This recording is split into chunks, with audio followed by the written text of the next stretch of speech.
Those against say no. Ayes have it. The sum stated now stands part of the estimates. Thank you very much, Honorable Minister and the staff of KANU. And once again, thank you, PS, and all the staff who took us through your agency. Mr. Chair, thank you very much. I would like to take this opportunity to recognize former Minister Robeson Ben for his stewardship over these 2020 to 2025 over this ministry. I would like to acknowledge and thank the Permanent Secretary, the Deputy Permanent Secretary, and all of the hard-working staff of the Ministry of Home Affairs in preparing us for budget. Thank you very much. Thank you.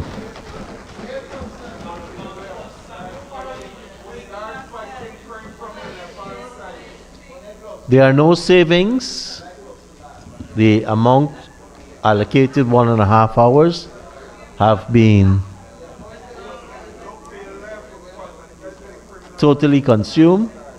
Let us invite the newly minted Minister of the Public Service, Government Efficiency and Implementation, and his staff, the Honorable Minister Zulfikar Ali.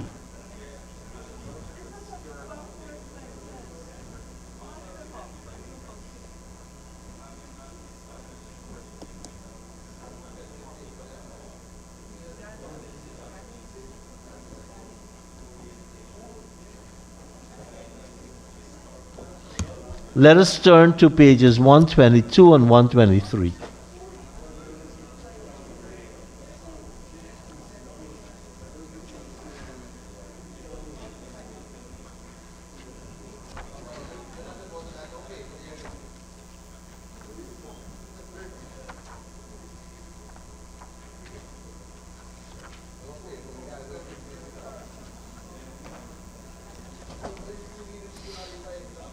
Honorable members,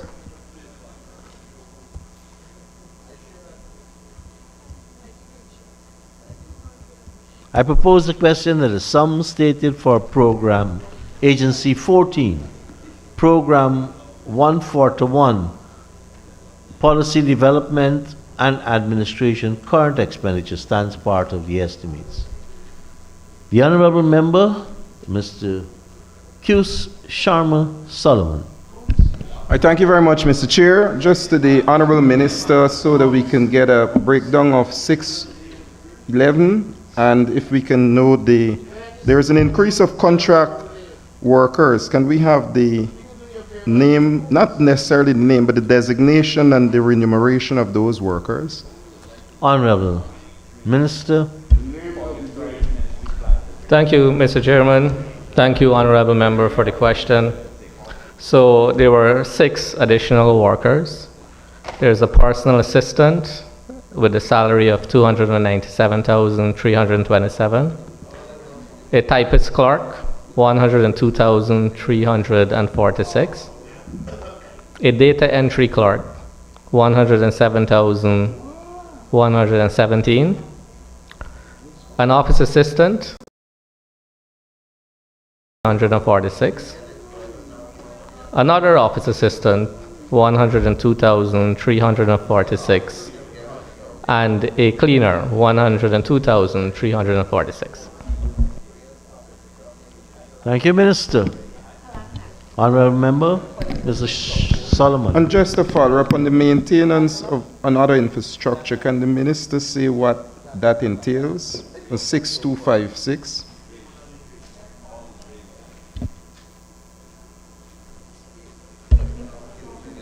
Are you referring to 6255? Yes, Okay. thank you very much, Minister. Yes, so it's the weeding and clearing of the grass. Would you like to know the cost?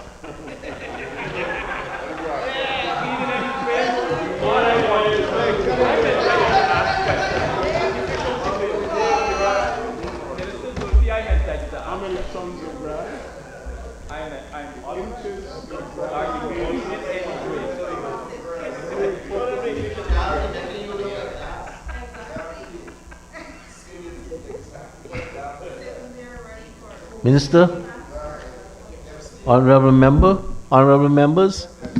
I now put a Mr. Chair, question. Mr. Chair. There is some Mr. Chair. honorable member, Ms. Nima Flubes. Thank you, Comrade Chair. Line item 6284, order. I note that there's been an increase. Can the Honorable Minister say what this increase will cover?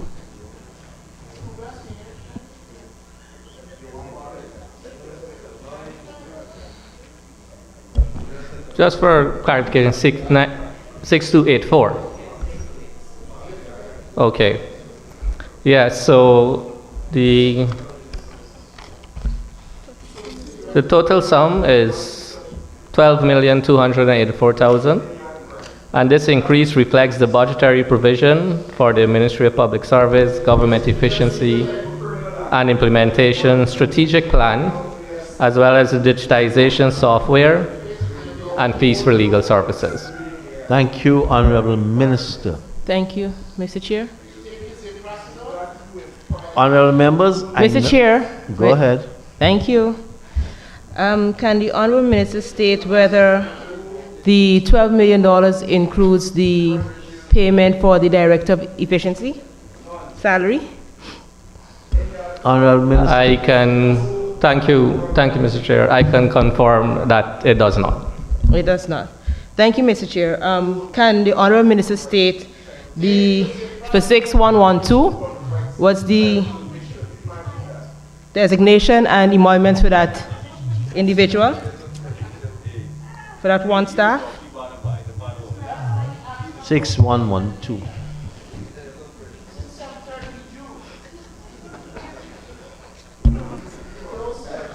That will be 430,708.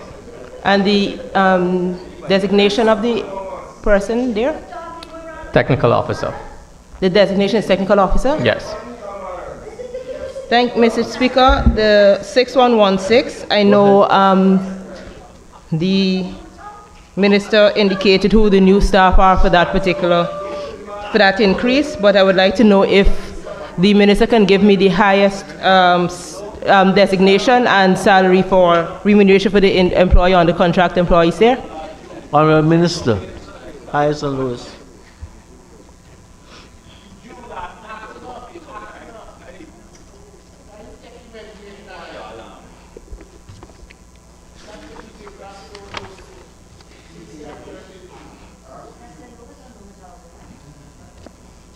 It will be 804,149. I didn't hear you, sir. 804,149. And the designation? Ministerial advisor.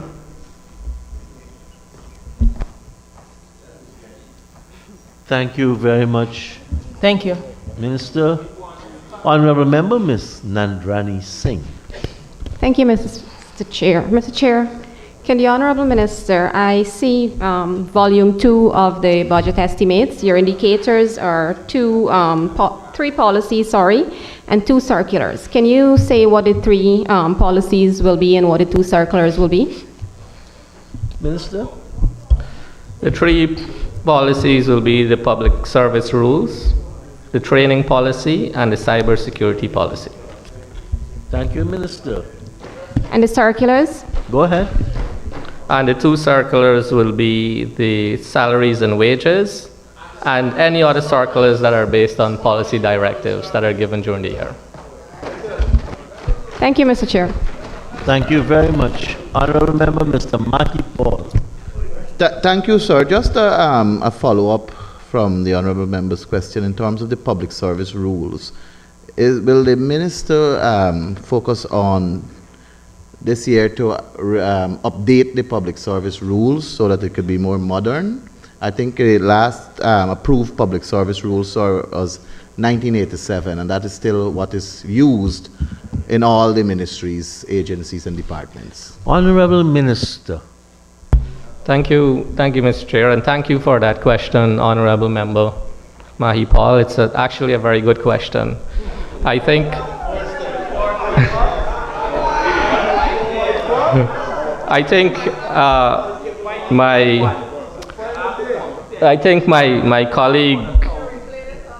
my colleague and good friend and brother, the Honorable Ashni Singh, last year would have updated this honorable house as well of the public service rules that were being drafted by the Attorney General Chambers. I can say that the Honorable Attorney General have provided us with the draft rules, and and we're currently in the process of revising and studying that. And as you're aware too, Honorable Member, that there is a push by the government of Guyana for the whole digitization and modernization of the public sector. So in our review, we want to make sure that those are captured too in the policy, and we will also reach out back to all of the stakeholders to get their input in it as well.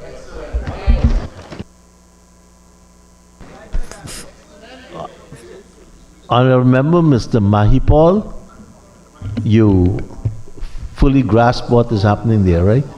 Yes, sir. I just have a follow-up and ask the minister. But is the public service rule a one-sided thing, or to change that blue book, you have to get the public service union agreement? Yeah, well, the honorable minister did say he is going to consult with the stakeholders.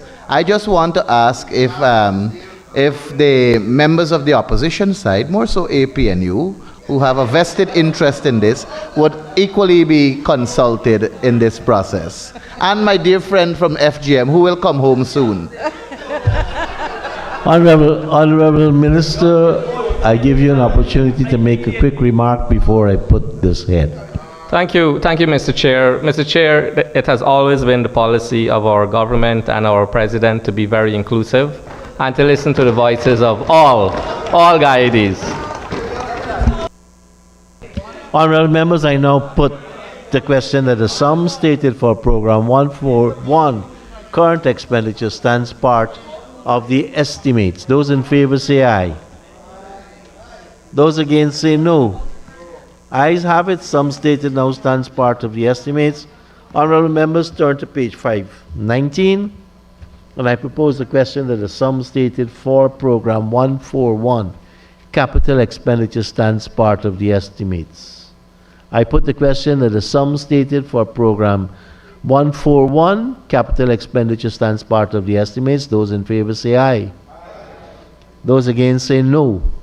Ayes have it. Sum stated now stands part of the estimates. Please turn to pages 124 and 125, and I propose the question that the sum stated for Program 142, current expenditure, stands part of the estimates. The Honorable Member, Mr. Campbell.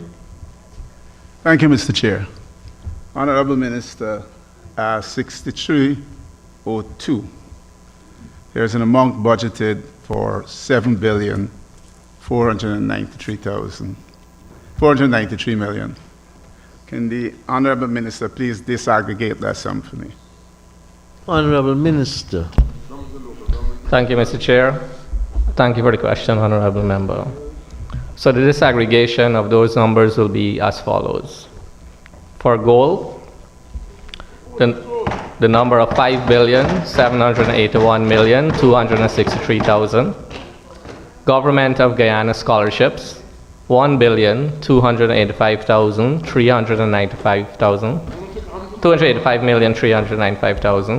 Coursera, 373,009,000.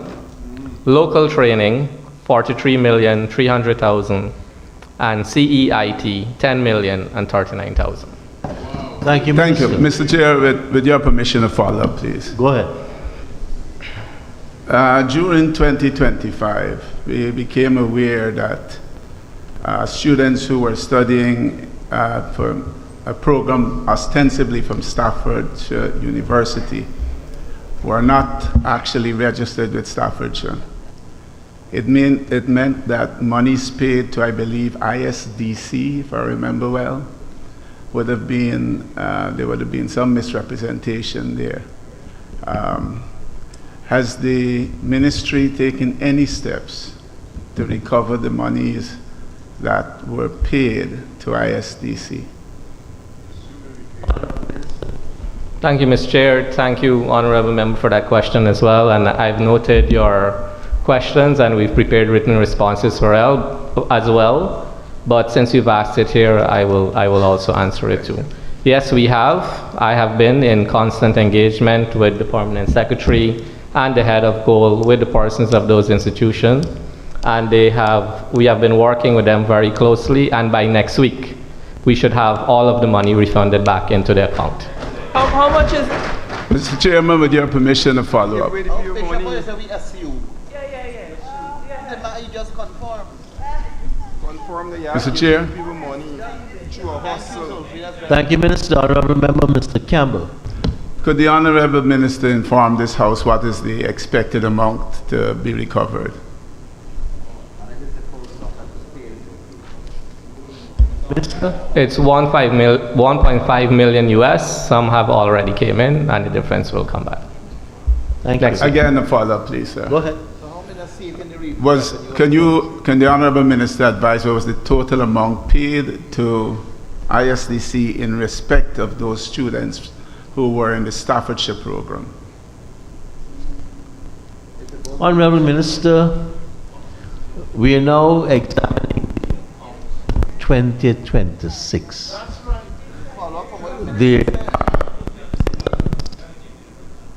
For people to seek information on last year's expenditure. This year, he's going to recover the money in 4 days.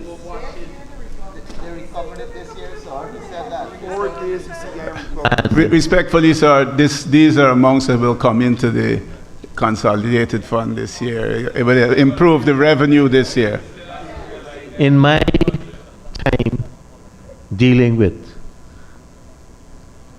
government budgets, I've never seen us investigate revenue projections.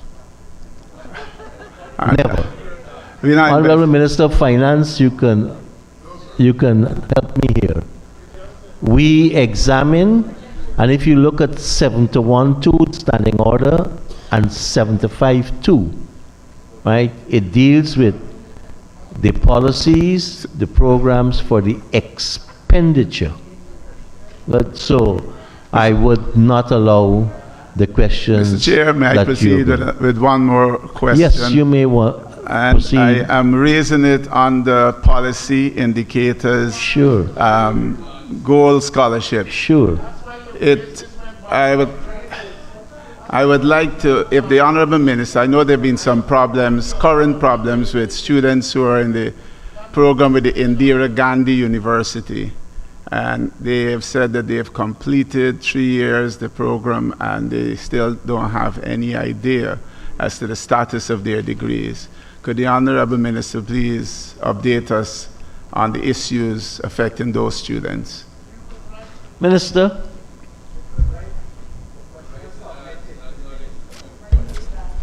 Thank you, Honorable Member, for the question. We have been speaking with the Indian High Commissioner on this, and we've asked for their intervention on it. Thank you, Minister. Honorable Member, Professor Hines. Thank you, Mr. Chairman. Following up on the question from Honorable Campbell.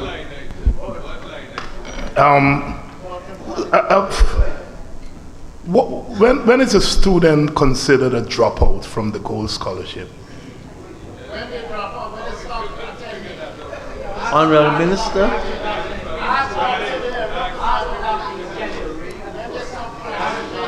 Hello, Kilmer, you gotta apologize for that, man. You gotta apologize for that, man. Now I remember. Thank you, Honorable Member, and thank you, Mr. Chair. So we don't consider them to be dropouts. They can either ask for a leave of absence if they cannot continue with the program, and they could always restart that program at any point as well.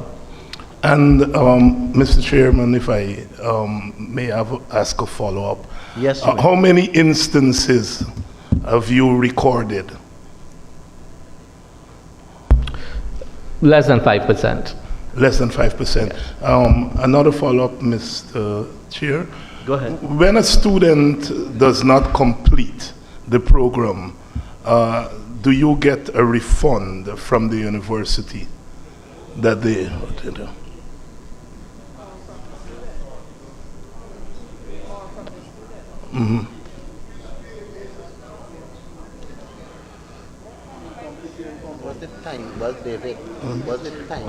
Honorable Professor, you ended it from the. I was left in suspense from the college or from the student. Either. Either.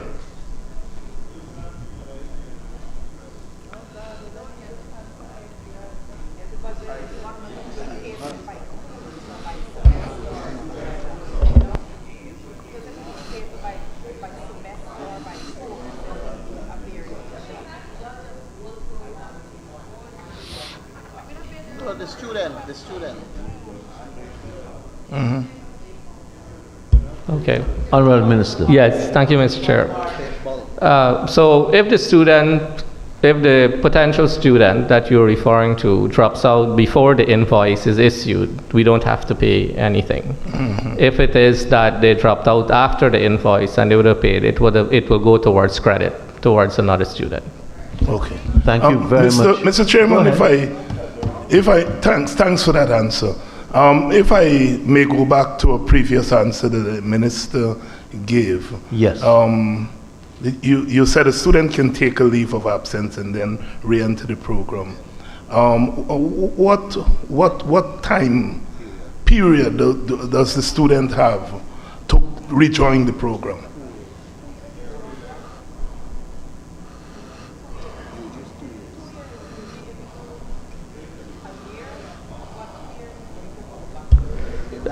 Through you, Mr. Chair, thank you. So the time period that they will have to restart is within the time frame of that program that they're doing. So if the program is 2 years, it is within 2 years. If it's for 4 years, within that 4 years to restart.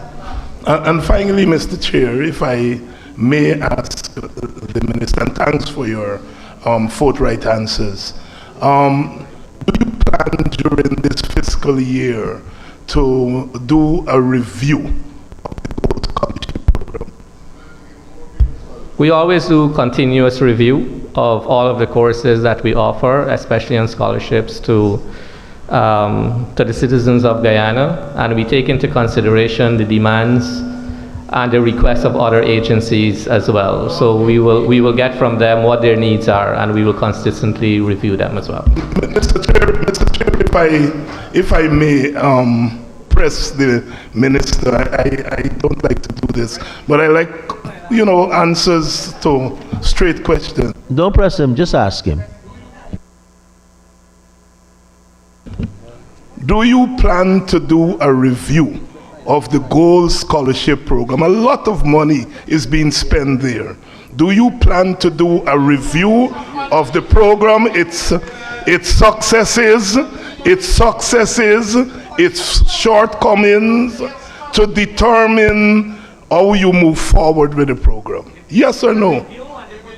Honorable Minister, this is not a court. If speculation remark has made and a statement and a question asked, you're free to elaborate. Thank you very much, Mr. Chair. As I've said previously, Honorable Member, we always do continuous review of the courses that we do. And as a matter of fact, the Gold Secretary themselves will do review of even students who are graduated from Gold to see what they're doing, where they're employed, etc. So it's a continuous program, and we will continue to do that as well. Thank you, Minister, Honorable Member. Ms. Amanza Desir. Other way around. Thank you, Mr. Walton Chair. Desir. Mr. Chair, line item 6302. In disaggregating it, the Honourable Minister mentioned there was about $1 billion thereabouts for Government of Guyana scholarships. I'd asked this question earlier, but it was under the wrong head. This number, does it include our students currently in Cuba studying medicine? Honorable Minister. Yes, it does. Follow-up. Thank you. Minister, are you able to give us an update on the welfare of our students, given what is currently happening in Cuba? I'm receiving reports of restricted water, a transportation issue. Are you able to give us an update on their welfare? I also know that countries like Belize have said that they may bring their students home. So I'm just looking for an update on their welfare. Go ahead, Honorable Minister. Thank you very much for the question. The welfare and the well-being of all of our students are of a concern to us as well. As a matter of fact, earlier this week, while in this parliament, I reached out to our ambassador in Cuba. He has told me he has been speaking with the students. He has been meeting with them. I've asked him to go out even further in the regions in Cuba, and he has done so. He has been giving them with supplies, and he has offered that if any one of them has any emergency or any needs, for them to contact him at the High Commission. We will also, my ministry, myself, PS and team, have a meeting with some of the students at 1 p.m. on Monday as well. So we are in constant contact with them. Thank you, Minister. Honorable Member, Mr. Solomon. Thank you very much, Mr. Chair. Just under the same line, item 6302, you've mentioned that the CEIT was given some amount of funding. Can you say how this CEIT, moving from NDMA, is integrated into this new program in your ministry, Mr. Minister? And how many persons have graduated since it would have moved to your in terms of the batch of students coming out from the CIT? Minister. Thank you, Chair. It's not really a graduation program. It's really a training of our public servants in cybersecurity and IT-related matters. So we do continuous training throughout the public service to make our public servants aware of the cybersecurity threats and other things to look out for. And just a follow-up. So on that, the amount of persons so far that would have been trained, out of that, the number of persons trained so far from that? Minister. I could use your resource of credit.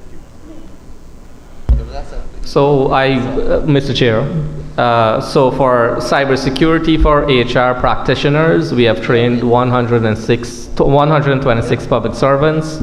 For cybersecurity for public servants, we have trained 405 public servants. For the ethical use of artificial intelligence, we have trained 95 public servants. For ICT for public servants, we've trained 53 public servants. For ICT Skills Up workshop, we have trained 260 public servants. Presentations and PowerPoints, etc., 65 public servants. Self-paced cybersecurity for public servants, 16 public servants. And spreadsheet, Excel spreadsheets, 410 public servants. Just a quick follow-up, Comrade Chair.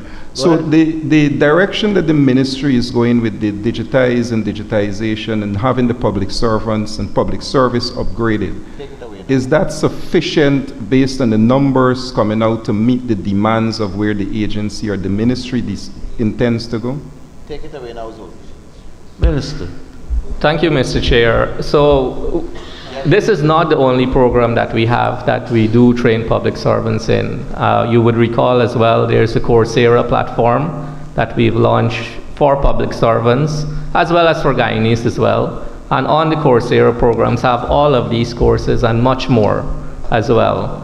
And our personnel department and CIT have been reaching out to all of the agencies, getting from them a training plan and working out a schedule. So this will be continuous training within the next couple of years. Everything will not be able to be done in 1 year, but for this year, that money is sufficient enough along with Coursera for what we need to do. Thanks very much, Minister. Just one more before I go ahead. Comrade Chair. The Coursera and this CIT, I know CIT is most geared to what the curriculum of that institution set out. The Coursera, however, the ministry is just asking persons to apply for programs, or do we have a design of package of programs for persons to go towards that give them the direction within the public service that they can? That's an excellent question. So yes, we do recommend to agencies based on the level of staff and where they're working and what they're doing, what we will suggest to them, what type of courses we will need them to do on the Coursera platform.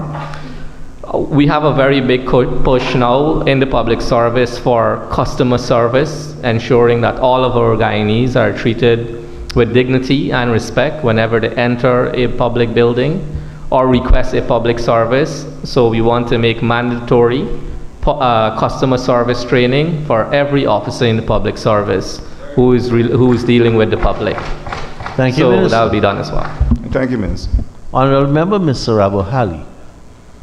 Thank you, Mr. Chair. Mr. Chair, the Honourable Minister stated, broke down the amount of money is going to GOAL and the amount going to the Government of Guyana scholarships. Can the Honourable Minister clarify if the Government of Guyana scholarships are just for persons who are overseas? Minister?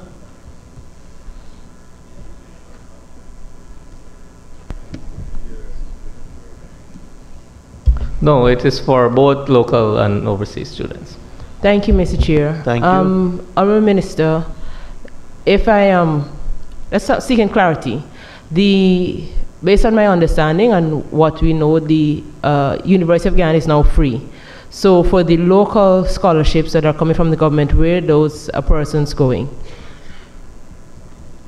Minister Ali? Could you please repeat the question for me? Mr. Chair.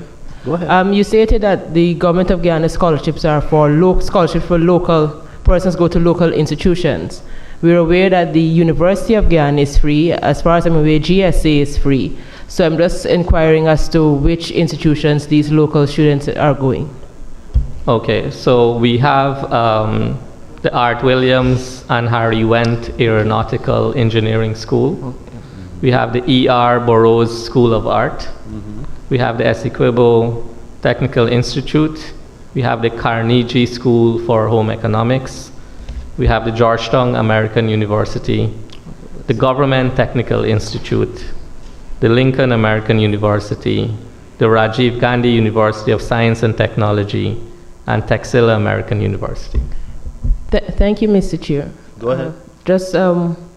Mr. Chair, can the Honourable Minister state whether those persons who were on scholarship before the University of Guyana became free and were bonded or were on contract, if they are still on contract, even though those who are now going to University of Guyana may not be bonded in the same way? Is there any arrangement to? Yes, we do assess it on a case-by-case basis. So persons can come in and have conversations with the ministry if it is that they no longer want to be bonded? Yes, that's correct. But we haven't seen many persons coming in to do that because they would still prefer the allowances that are provided by the government of Guyana. Thank you, sir.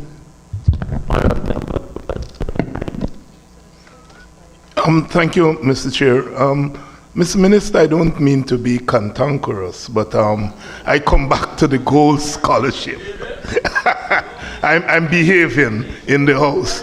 I come back to the GOAL scholarship. Can you tell us what's the criteria that you use for choosing universities for this scholarship?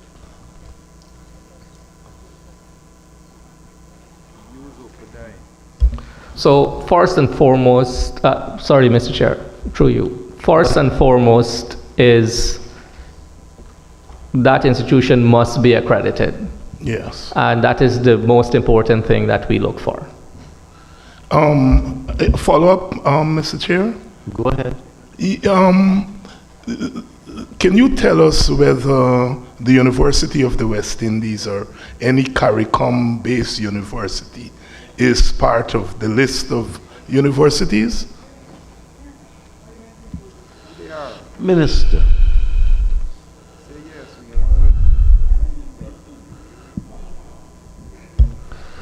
Thank you for the question, Honorable Dr. Hines. So we have the University of the West Indies Global Campus in Trinidad, as well as the University of Southern Caribbean. Thank you very much. And follow up, Yes, sir. Mr. Chair. Mr. Minister, the University of Guyana has moved gradually to an online platform.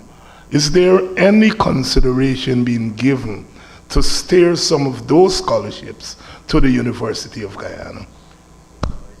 Minister.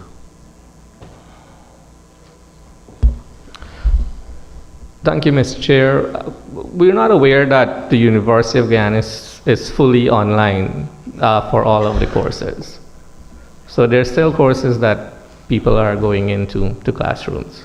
Mr. Chair, and that's why I was very careful so they're gradually moving there. So far as I know, they are offering a lot of hybrid courses, a mixture of online and in person, but some courses are purely online. So I repeat the question, whether you plan to give any consideration to including our local university in this program, this innovative program that you have implemented.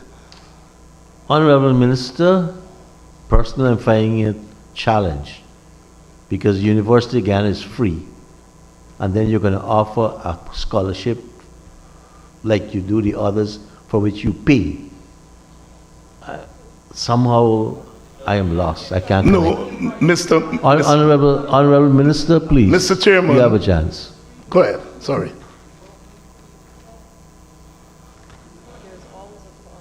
Yes. Yes. That's right. It's free to students, not to the government. All the costs. Yeah. Yes, so honorable member, the students have a wide array of choices. And you've rightly mentioned, and I've listed some of them, Goal is an option, as well as a scholarship that we offer to internationally, and of course there's the University of Guyana as well. So the students, our citizens, have a wide array of options to choose from. And we have not seen any remarkable discrimination in where they choose to study. Of course, the government of Guyana supports all of the students who study on the Goal, and we also support every student that study at the University of Guyana as well. Thank you, Minister. Honorable Member, Dr. Barker. Thank you, Mr. Chair. Line item 6302, Gold Scholarship. Can the Honorable Minister state whether the ministry has established formal channels through which scholars may provide constructive feedback without fear of victimization? Honorable Minister. Thank you, Mr. Chair. I don't think that we need to establish that. That is already an established policy. My door is open 24/7 to meet with any students, and I meet with every student who have requested a meeting with me. So if there are any challenges, please feel free to let us know, and I will address it accordingly. Thank you, Minister. Mr. Chairman, follow up. Could the Honorable Minister inform this committee whether the government considers it ungrateful or inappropriate for a student who benefited from the Gold Scholarship Program to publicly critique aspects of the program, particularly where such critique relates to concerns of sustainability, university withdrawals, employment pathways, or accountability mechanisms? I want to know the government position on that. Honorable Minister. Thank you, Mr. Chair. Of course, everything has a context, and it will depend on the context it was set. But like I said, we are always open to hear the feedback of our students. Thank you, Minister. Honorable members, I now put a question that the sum stated for Program 142 current expenditure stands part of the estimates. Those in favor say aye. Those against say no. Ayes have it. Sum stated now stands part of the estimates. Page 519. I propose a question that the sum stated for Program 142 capital expenditure stands part of the estimates. I now put a question that the sum stated for Program 142 capital expenditure stands part of the estimates. Those in favor say aye. Those against say no. Ayes have it. The sum stated now stands part of the estimates. Please turn to pages 126 and 127. And I propose a question that the sum stated for Program 143 current expenditure stands part of the estimates. Honorable members, I now put a question that is Honorable Member Ms. Amanza Walton Desir. Thank you, Mr. Chair. And I am proceeding here just to interrogate, because this is a new ministry. I want us to look at the program performance standards. And I note that one of the impacts, the number 2 bullet, the government efficiency aspect of it. I recall when I was asking the Honorable Indar about the policy management, he specifically referenced that your ministry would be catering for this item. If you look at the second bullet, you'll see their public services are delivered based on the principles of a process-based quality management system. So, Minister, the concern that I have is when I look at your numbers and your budget, aviation, maritime, and all of that policy coordination is really very bulky. My concern is the resources that are being allocated for this. The other concern that I have is, based on the impression Minister Indar gave, is that you will be coordinating a whole of systems approach, which, as you know, is different from a process-based quality management approach. So how are you doing this? Like, where is the investment in software, in technology coming from, is my concern, so that you could do what it is that you have to do. Honorable Minister. Thank you, Mr. Chair. And I note your concern, but I want to allay you of that fear. We have already started to do a lot of work within the ministry, working with every single ministry, all of my colleagues in the various agencies. We've been talking, we've been discussing, we've been seeing what are the systems and the processes that we need to fix in order to make government more efficient. So it doesn't require on my end a lot of financial resources to do what we need to do. It is for us to understand what are the challenges that we're facing as a government, various agencies, what are the services that we need to deliver, how quickly we need to deliver those services to the people of Guyana, and how can we make the accessibility of those services a lot more easier for the people than what it is right now. So you would have noticed over the past week as well, every agency has in their budget amounts of money for certain digitization programs as well, initiatives that they are taking themselves. So what we do is to coordinate all of that. We write the systems, we go in, we work with the agencies, we work with the ministers and their permanent secretaries, see what the challenges are.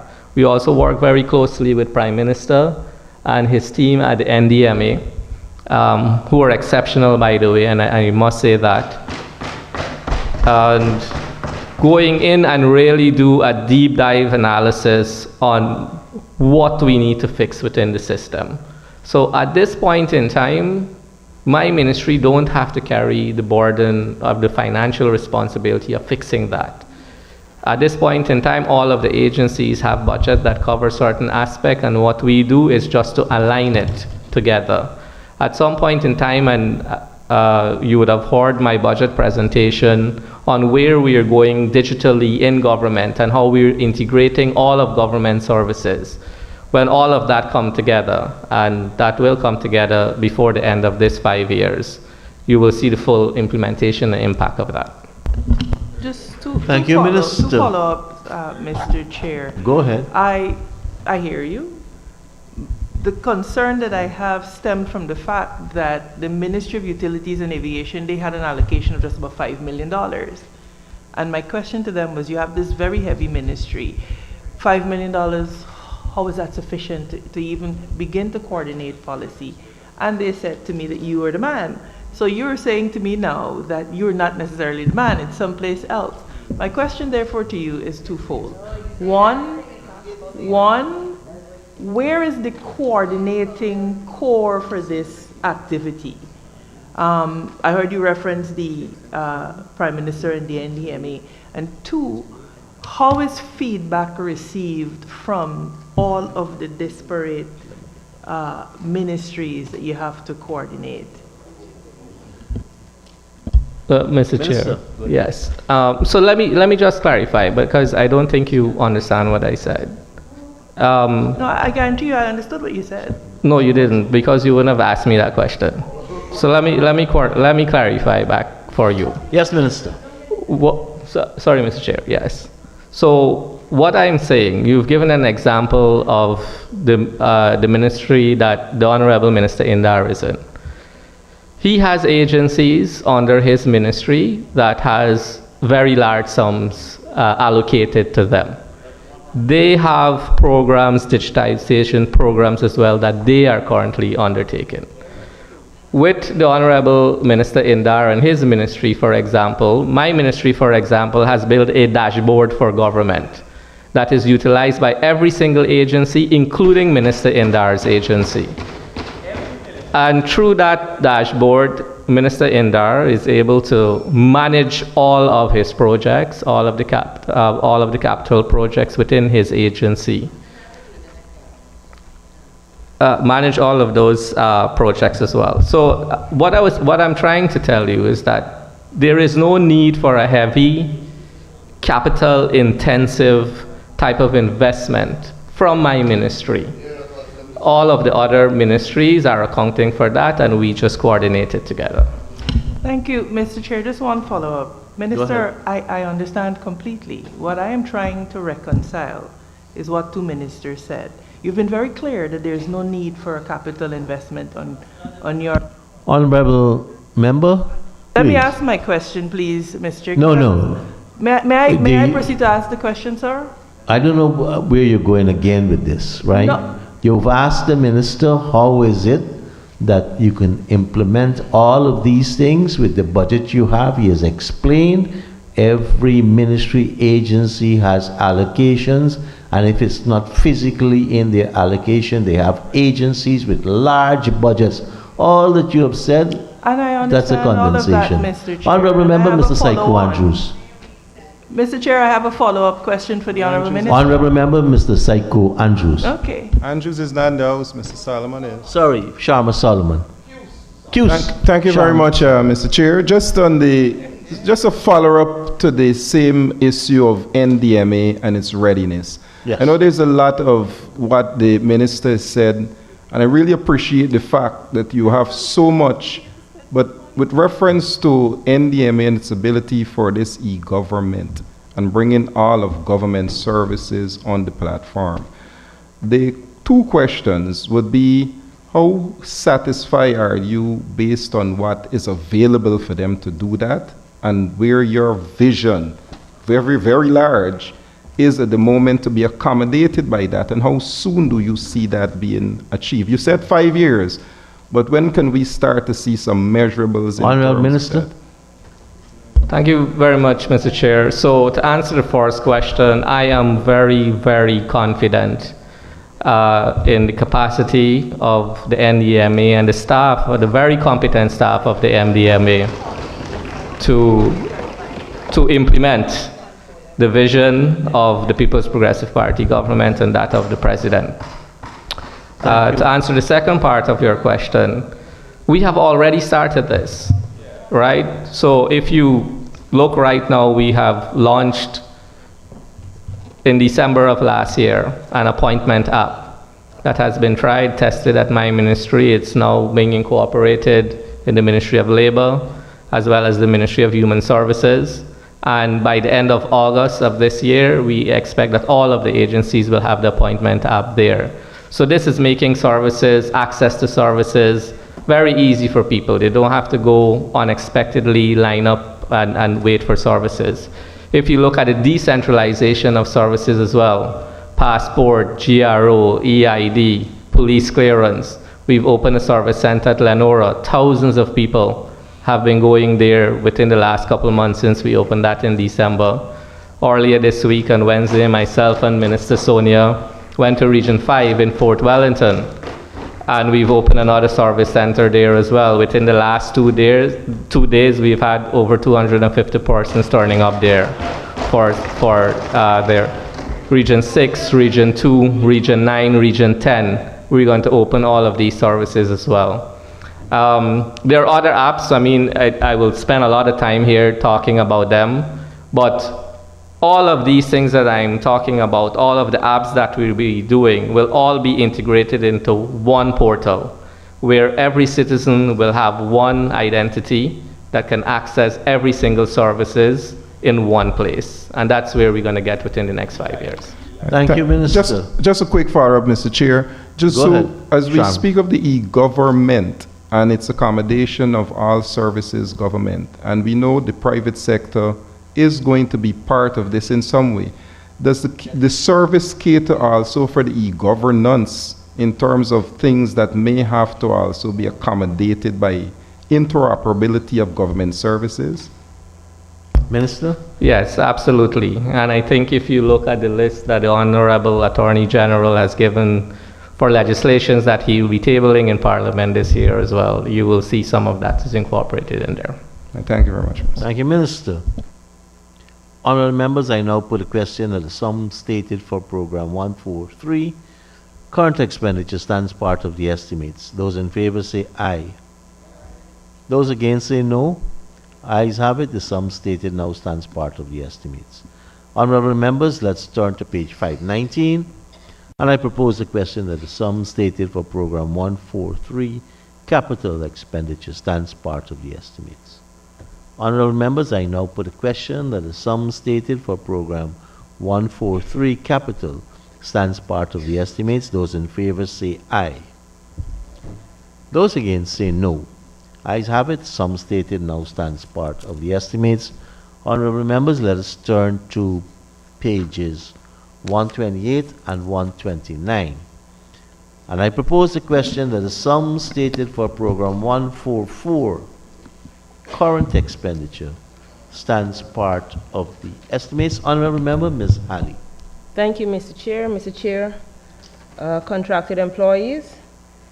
This is a new area. I see that there are 7 contracted employees here. Can the Honourable Minister state the designation and remuneration of these 7 contracted employees, please?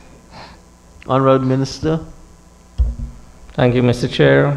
So there are 2 communication assistants with a salary of 102,346, 2 technical assistants with a salary of 224,952, 1 clerk of works with a salary of 141,234.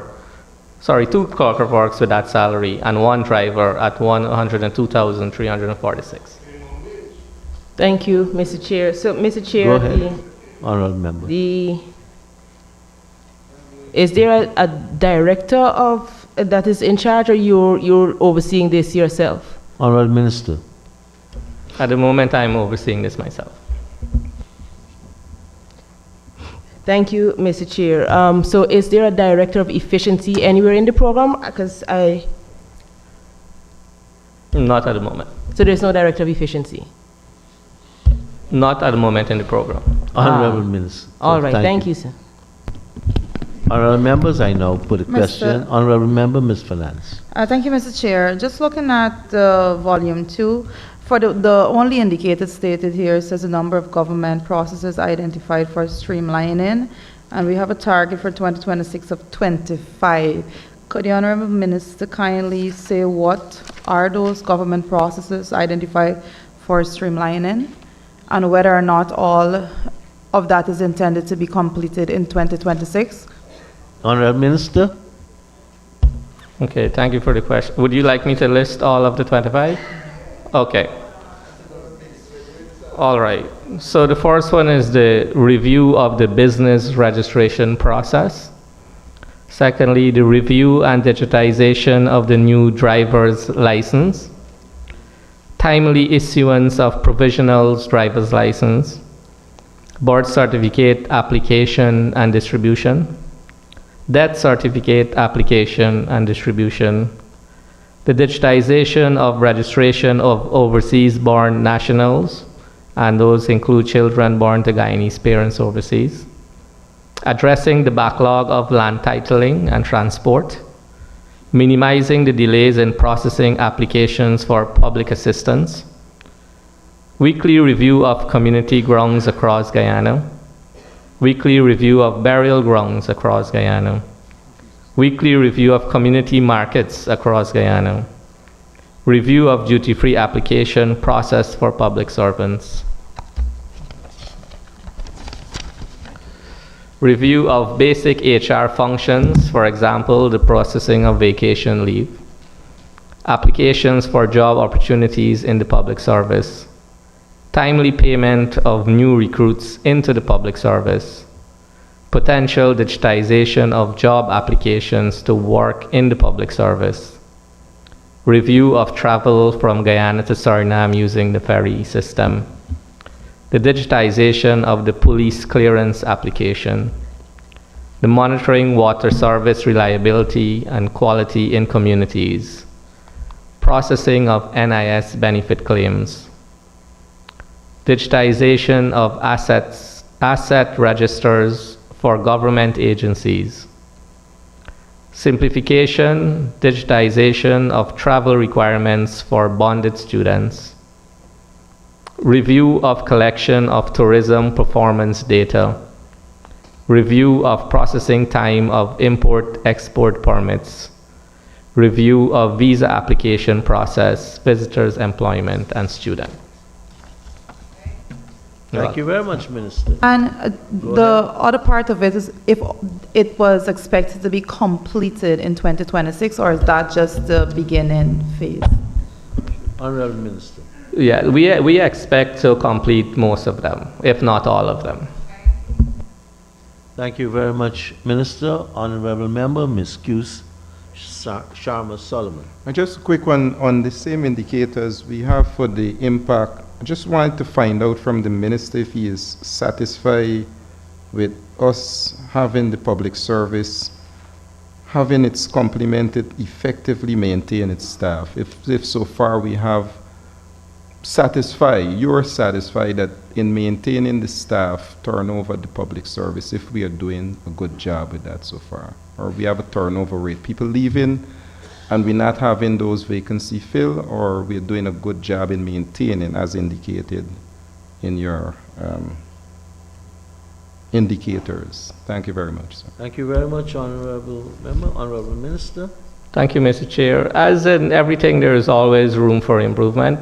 So that is the process that we are undertaking, is to review the whole process, and to see where those gaps are.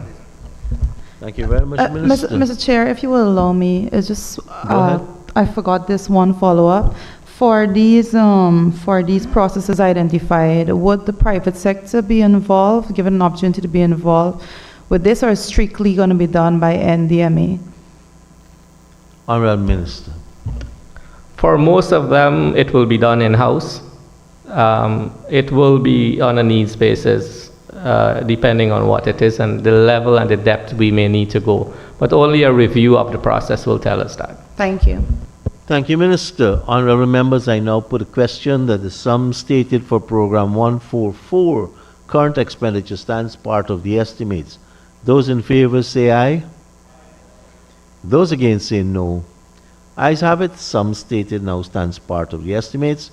Please turn to page 519, and I propose the question that the sum stated for Program 144, capital expenditure, stands part of the estimates. Honorable members, I now put a question that the sum stated for Program 144, capital expenditure, stands part of the estimates. Those in favor say aye. Those against say no. The ayes have it. The sum stated now stands part of the estimates. Thank you very much, Honorable Minister of Mr. Chair, if you will just permit me Government 1 minute. Efficiency and Implementation, I want to thank you and your staff for taking you through our agency. Now you could talk. Yes, thank you so much. I just want to express my deep appreciation to the staff of my ministry for all the hard work that they've done over the past year. They have been exceptional, and with the new mandate and the scope that His Excellency, the President, has given to us, since I assumed office in September, they have just been very exceptional with the work and the time that they've dedicated, and I want to thank them publicly for that. I would also like to thank the Honorable Minister of Finance, Dr. Ashney Singh, for the work that he did covering the ministry last year as well. And I do express my appreciation, and I don't know how you did it, but thank you very much. Thank you, Mr. Chair. Thank you very much.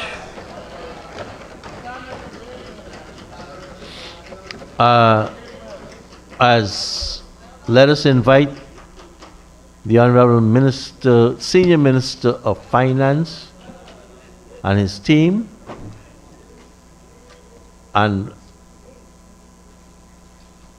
ask the Sergeant at Arms to put the mace back before we take Minister. I just want to address a few issues that happened during the debate, and one was the issue of the Honorable Member Barker and an exchange between the Honorable Members Barker and the Honorable Minister Griffith. So we have some documents submitted by the Honorable Member Mr. Barker, but it doesn't show that he is physically in a ward of the privately awarded PhD.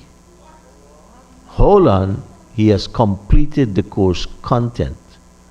The transcript of that is available. And there are some other requirements, and so there is not a physical certificate at the moment. So that's an update on Dr. Barker.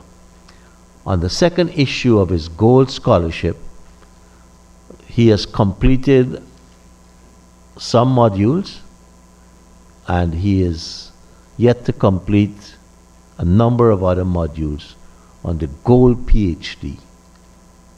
So that information is available. That information was submitted by the Honorable Member Mr. Keoma Griffith. What I heard here from the Minister of the Public Service, there isn't really a dropout policy. People are allowed to open up on and re-enroll and continue over a longer period. The Honorable Member Mr. Barker has enrolled in one course in this period. So what was said by the Honorable Member, Minister Griffith, is not accurate. He didn't drop out. He's still officially in the program. So that's on one. I have two other matters to report on. The issue of the Honorable Member Terence Campbell, and that in the verbatim, he said he is speaking for two subject areas, finance and health. Right? And so the Honorable Member, Ms. Walron, mentioned that, and she said he was shadowing. Well, we have to decide if we're going to be technical. Speaking for and shadowing could not necessarily be the same thing, right? So in this case, I think both persons could be right, right? And we have all those transcripts. On the issue of the Honorable Member, Mr. Campbell, talking about Bangladeshi nurses working in Guyana, that was definitive in the, and we'll circulate all of this. I've circulated a verbatim to all the honorable members who were involved in the exchanges, and any other member can examine the records which we have. The honorable member, Mr. Campbell, was definitive that there are 150, I think the number was, Bangladeshis working here. And so the minister stood up on a point of order and refuted that, saying there were no Bangladeshi nurses working. So the minister was absolutely correct. He heard right. And the records prove that. I think that have disposed of all the outstanding claims Mr. and Chair. counterclaims. Honorable Member, Mr. Campbell. Mr. Chair, do you happen to have the record? Yes, I sent it to you already by WhatsApp. Both of them. Oh, sorry. Mr. Speaker. Mr. Speaker, we have, I have checked that back, and I never said, I spoke of Bangladeshi nurses, but I referenced Bath Hospital and foreign nurses. Okay, I didn't want to have that exchange, but if there were two sections of the speech, and one was definitive. One was about Bangladeshi nurses coming to Guyana, Shall not we- being here. Shall we Yes, go and please. read them? Read what you have, rather than I reading.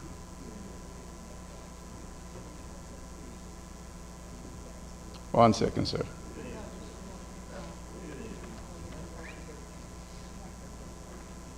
I don't have that. You didn't send me that. You sent me the first piece with the Honorable Onej Waldron. Check again. Unless you send it to me now, it's not here, sir.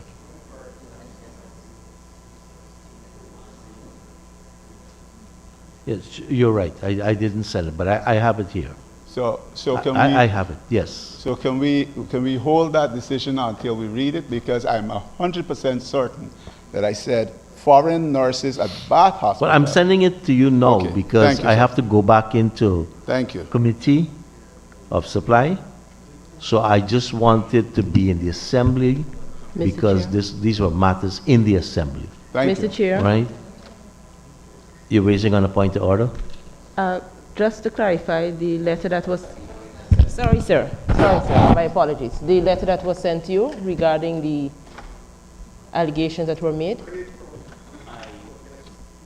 We haven't dealt with that as yet. And I made a comment on the two issues that came on the exchanges between, or the alleged exchanges, I should say, between the honorable members.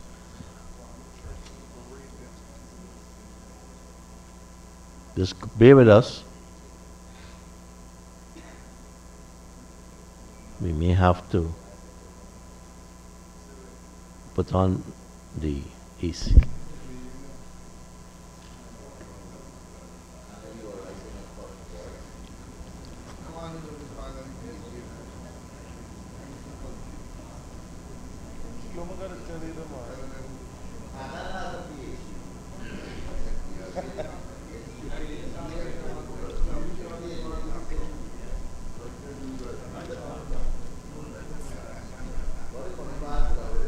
Ricky, Are you ready, sir? I can read it. just 1 second. Mr. Speaker, I'm going to tone it down a little bit. I want to turn my attention to my friend, the Honorable, and there's ... I have the unenviable task of addressing two portfolios, not anything of a shadow minister. I have to quickly deal with the Honorable Minister of Health. The Honorable Minister of Health said that he has adequate nurses and doctors. Onessa Andrews is not alive today. I'm trying to see if I can move it far. Okay. Speaker, let me just go to the important section. We have received reports about the Diamond Regional Hospital where people have inordinate delays to see a doctor. The nurses at Bath Regional Hospital complain of burnout. The nurses at the Bath Regional Hospital complain about the foreign nurses who are getting bigger salaries, transportation, food, and accommodation. Let me repeat that, sir. The nurses at the Bath Regional Hospital complain about the foreign nurses who are getting bigger salaries, transportation, food, and accommodation. I'm going to jump ahead. There is a nefarious plan of this government. It wants to get rid of local nurses and bring, sir, Bangladeshi nurses. There is nothing there on the record which says that, which to indicate that I said there was ever Bangladeshi nurses in Guyana.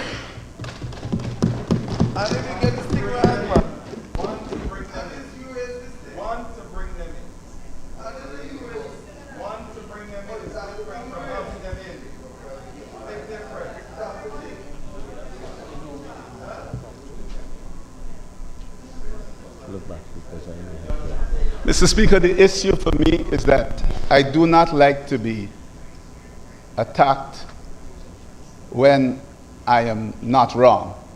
When I'm wrong, I will quickly apologize. I will not delay the time of this House. But I was not wrong on any of the two issues. And I have no problem with the Honorable Frank Anthony. Absolutely no problem. But I never said that there were Bangladeshi nurses in Guyana. I never said that. Honorable members, we have the Honorable Member, Mr. Campbell, has quoted from the verbatim and reading it along with him speaking it. Yes, he's absolutely correct.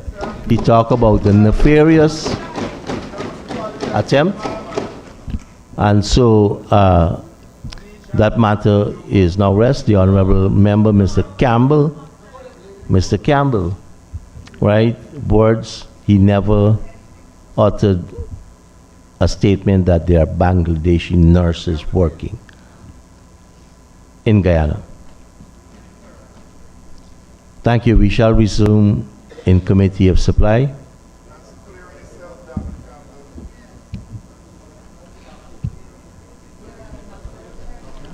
And now we turn to pages 64 and 65.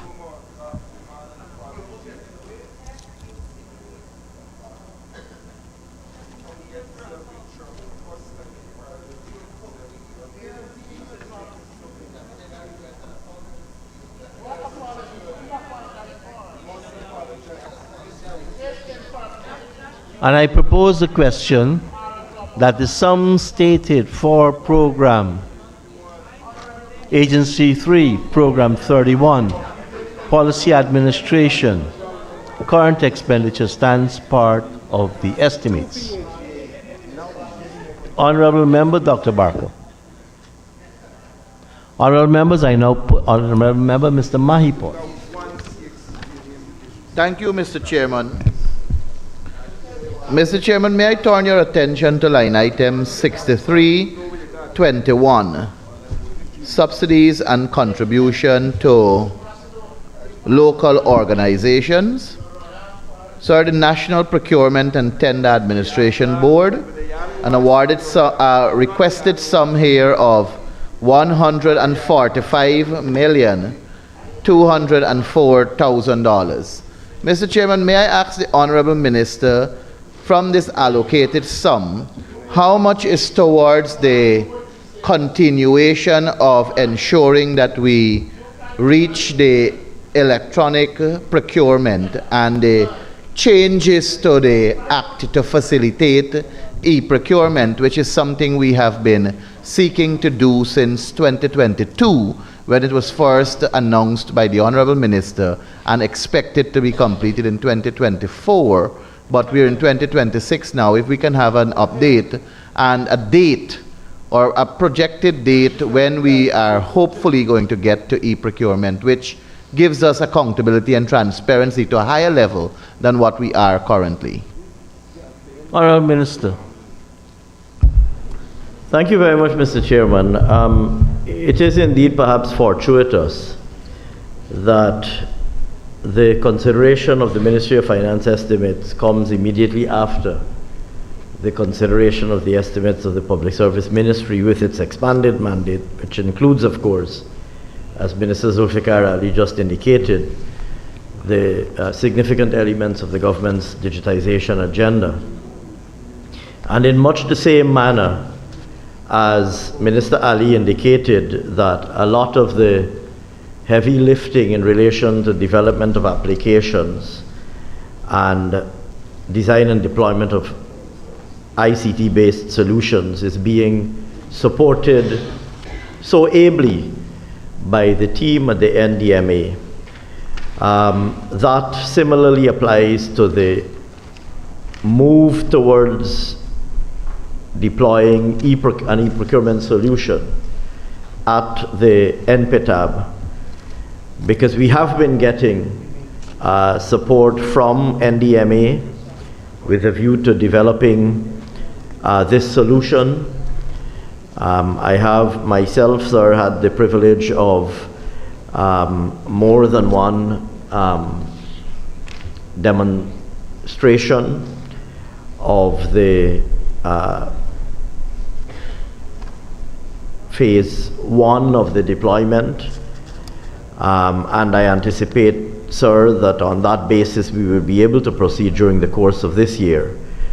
We do have in the budget for NPTAB, of course, amounts that support their ICT and digital agenda, but the more substantial allocations, particularly those in relation to the development of the procurement solution and its rollout, those are in fact being supported by NDMA as the chief application developer for the government of Guyana.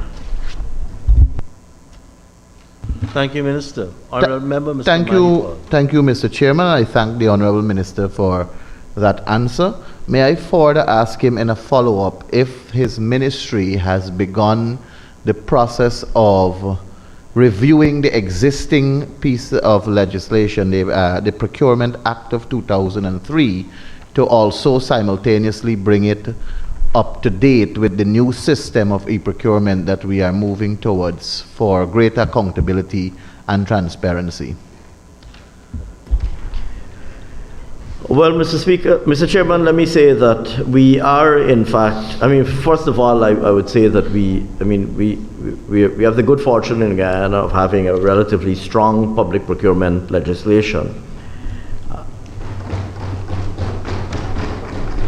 One that allows for open, competitive public tendering at various levels, and one that has built into it a number of layers of controls and assurances that contribute to the realization of transparent and competitive outcomes. Having said that, of course, as I have myself said on previous occasions, we recognize that there is potential, of course, for refinements to this legal framework, including possibly where needed, where found to be needed, to support the deployment of digital solutions. And so the short answer, or the shorter of alternative answers to the Honourable Member, is that yes, we are engaged in an ongoing process of reviewing the procurement, not only the Procurement Act, but its regulations too, with a view to identifying changes that might be needed to realize the stated objectives, not only in relation to the deployment of e-procurement, but all of the other stated objectives that we have expressed from time to time.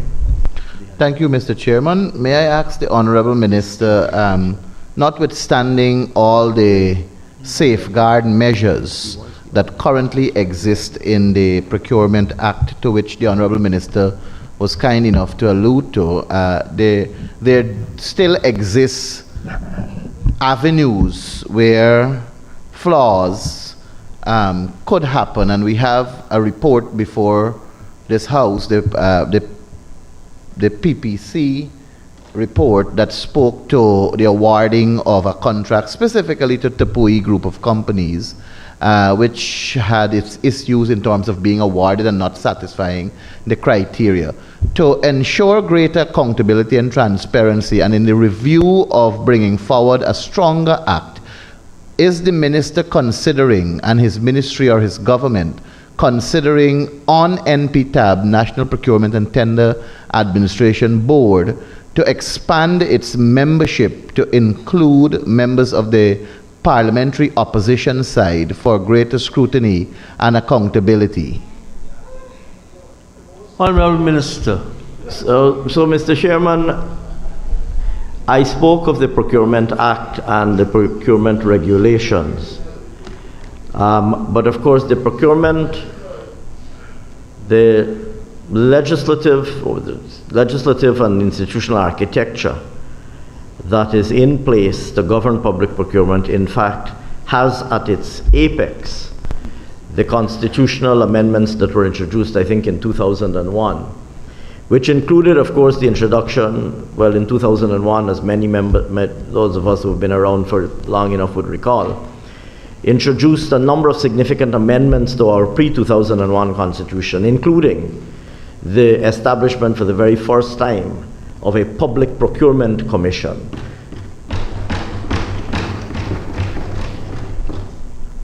whose membership, in fact, comes to this House.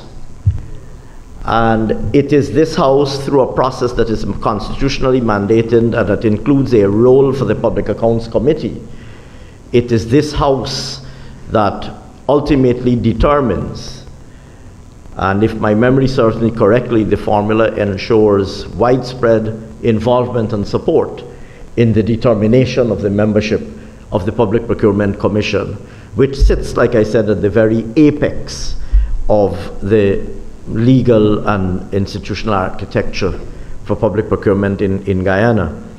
And I dare say, sir, that the introduction of that PPC and its eventual operationalizing and its outputs, including the very annual reports to which the honourable member referred, I think are something that we should collectively be very proud of as a House.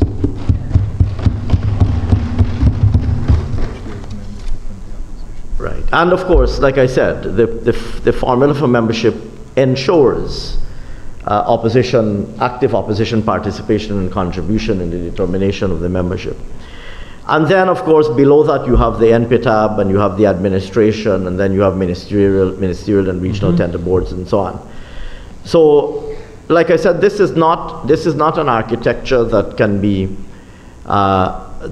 analyzed, or I wouldn't suggest that the institutional architecture be analyzed by a fixation on one layer alone.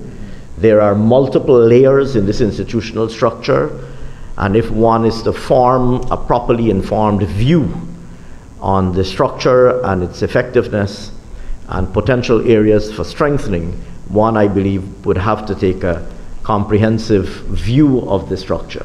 But it is my considered opinion that we already have in place a structure that as a country and that as a House on both sides we can be incredibly proud of what we have built together over the years.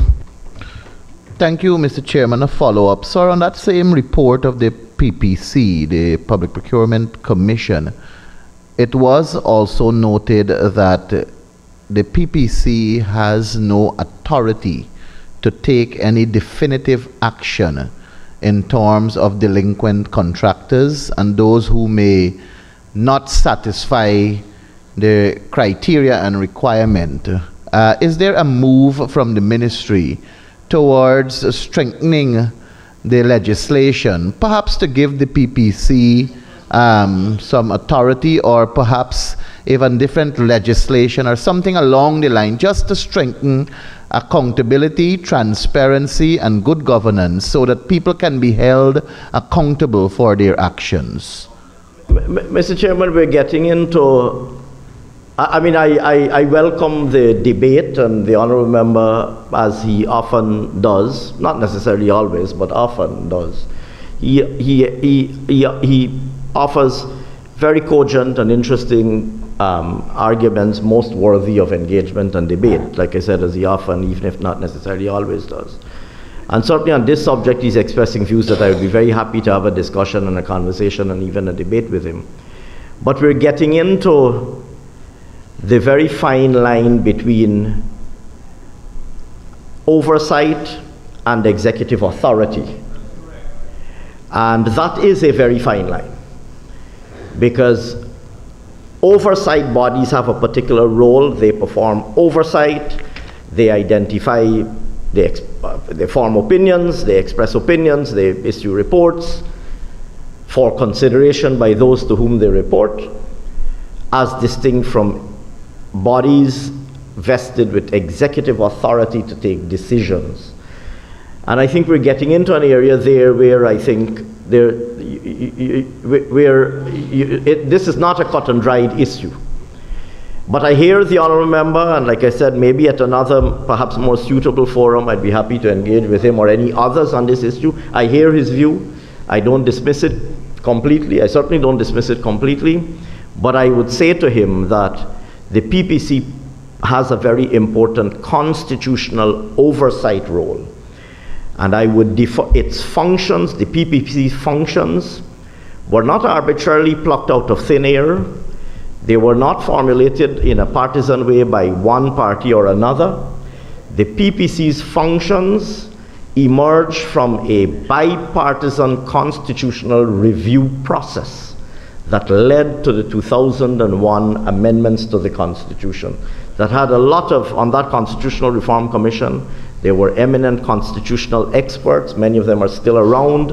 They engaged in widespread national consultations, and what we have today is the result, the output of that very extensive, very comprehensive, very rigorous process in which I still repose infinite faith.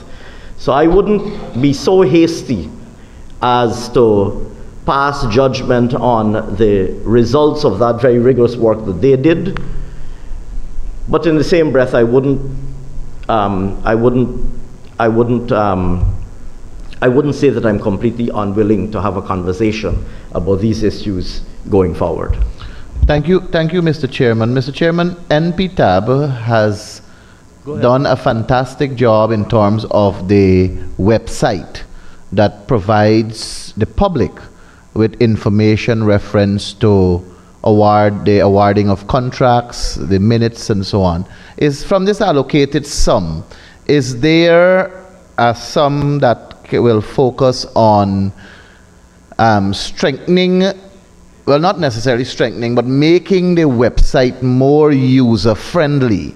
Currently, sir, if I wish to go on that website and go specifically to the Ministry of Local Government and Regional Development, I would have to scroll through several pages, or I can enter the number 13, which is the agency code for local government. But not only local government awarded contracts come up, every date and everything that carries 13 comes up, and even if another agency has something to do with the numbering of the tender zone comes up. Will the minister endeavor to focus on making the website more user-friendly so that it can be accessible and easily understood by not only members of this House, but the general public? Well, Mr. Chairman, allow me perhaps to repeat for emphasis and to ensure that it is not lost in a footnote the honourable member's acknowledgement of the fantastic, was it fantastic job? Yeah, that it was good, it was good. Allow me, sir, to repeat for emphasis, like I said, the honourable member's acknowledgement of the fantastic job that NPTAB has done in ensuring that information on public procurement awards is publicly disseminated. And I'm very happy, Honourable Mahipal, as a person sitting on the opposite side of the House, to hear you, and of course as a recent member of the Public Accounts Committee, to hear you acknowledge that they've done a fantastic job. I believe that they have too. And so, first of all, let me thank you very much for acknowledging the tremendous job that they've done in putting out a vast amount of information. And this is really what transparent government is about, and this is what our government is about. And so, I have no doubt that, I mean, I certainly am appreciative of your acknowledgement, and I have no doubt that they would be too.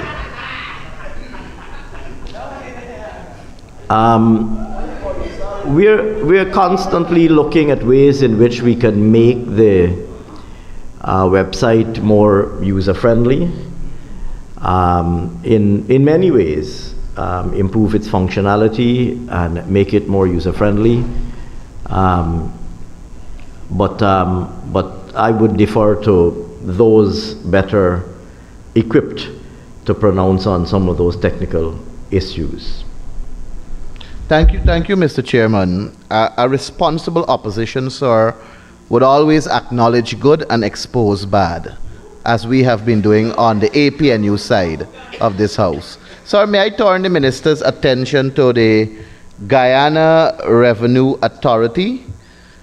A sum total there requested of $11,688,874,000. Sir, does this department, or I should say, what is the complement of the department, the oil and gas department of the GRA? And is that enough, or do they need more? And what are they doing to get more employees? If it's not enough.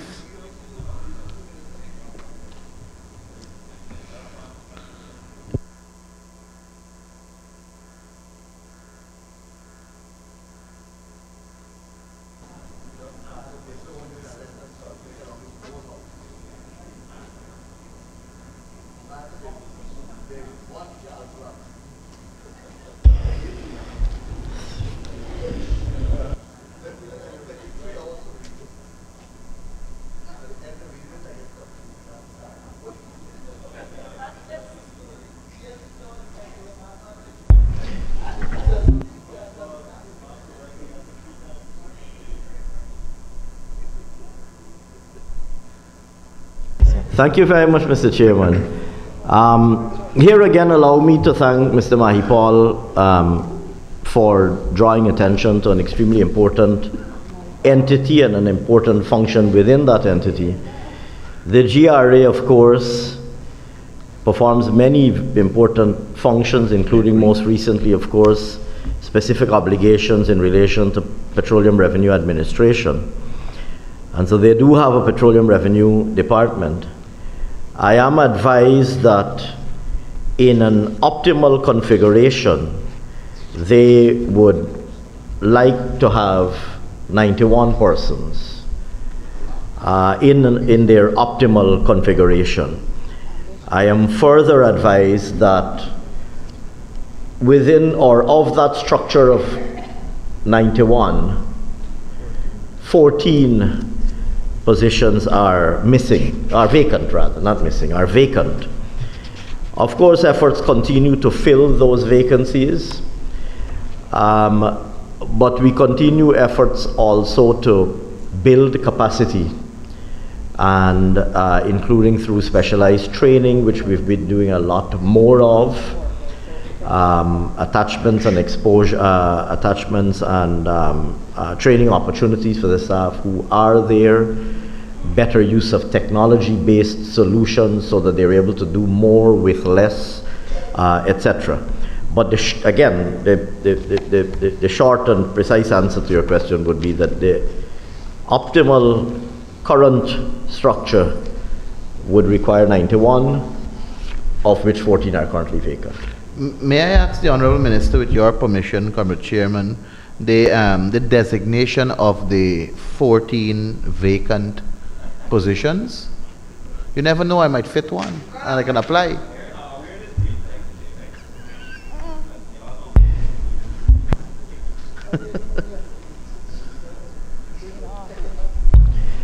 So obviously, as a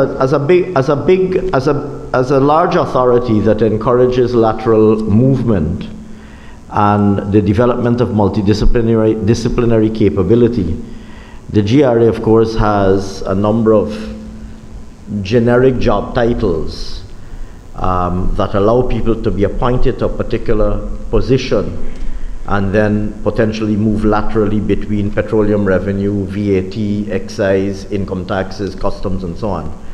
I'm advised that the 14 vacant positions are principal auditor. Right? Principal auditor. Qualified there, Michael. Thank you, Mr. Chairman. I thought I would be qualified for one, but I'm not in no way qualified to be an auditor. Sir, but nonetheless, may I ask the Honorable Minister, the current existing structure, and considering the fact that we are short by 14 staff for optimal performance, I know that there are good measures in place for the accountability aspect for GRA to do its job with reference to auditing the cost recovery expenses and so on, but to improve it stronger in relation of the auditing of the cost recovery claims and verifying declaration and ensuring that the state receives all revenue due maximum, what does the minister see can happen for us to have optimal benefit from our oil and gas sector in terms of our revenue? Mr. Chairman,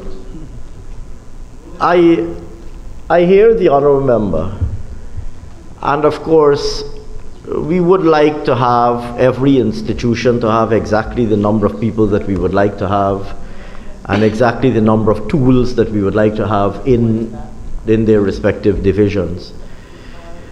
But of course the task of building institutions is not an instantaneous or an overnight one. And I would venture to say that what we have achieved in the GRA and indeed in so many other institutions that are administering our oil and gas sector is most commendable. And the people who have been involved in building up this capacity, I think, have done an absolutely fantastic job in building up the capacity that they've done in the short space of time that they have done it. I think the board of the GRA should be complimented. The technical leadership of the GRA should be complimented. The staff of the GRA should be complimented for the really remarkable manner in which they've built up capacity in a short space of time. And so I don't want us to leave with the impression that there is some glaring and gaping gap or shortage in capacity. They're doing an absolutely fantastic job with the resources that they have, and they deserve our highest commendation. Having said that, we will continue to do all that we can to continue to build capacity even further. Thank you, Mr. Chairman. Sir, from this allocated sum, I know that there has been some cause for concern with reference to the issuance of driver's license, and there were some exposures with reference to that. From this allocated sum, is there consideration to strengthen that department to ensure that there is no awarding or no issuing, thank you, no issuing of license to people who do not fit the criteria by way of having legitimate documentation? And I can tell you, sir, if I may, that the document is a simple letter that comes from the Guyana Police Force that I think with the advent of artificial intelligence can be easily produced. So is there any safeguard mechanism that GRA will put in place to ensure that the authenticity of the document is really and truly for the individual who's coming for their license, haven't passed through the process from the Guyana Police Force side? Certainly, Mr. Chairman, and here again, I'm glad that Mr. Mahipal, Honorable. the Honorable Member, Mr. Mahipal, since that appendage matters as much as it clearly does to him, I'm glad that the Honorable Member, Mr. Mahipal, I'm by convention of this House too, sir. I'm glad that the Honorable Member, Mr. Mahipal, draws attention to this issue, because I think it provides a good example of our government's posture at the highest level, where there is an issue that we believe needs strengthening, our willingness to confront it and strengthen it. And pronouncements have been made on this matter at the highest level of government, including very recent, well, before I come to the most recent pronouncements, as is well known, there are multiple agencies involved in the driver's licensing process, including the conduct of a written test of competence, and then the conduct of a practical test of competence and the issuance of a practical certificate of competence.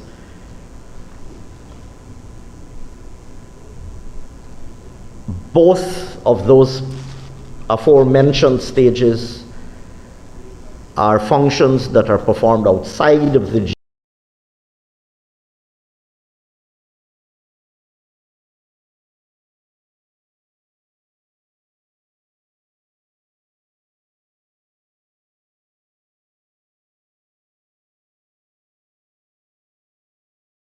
GRN prior to a driver's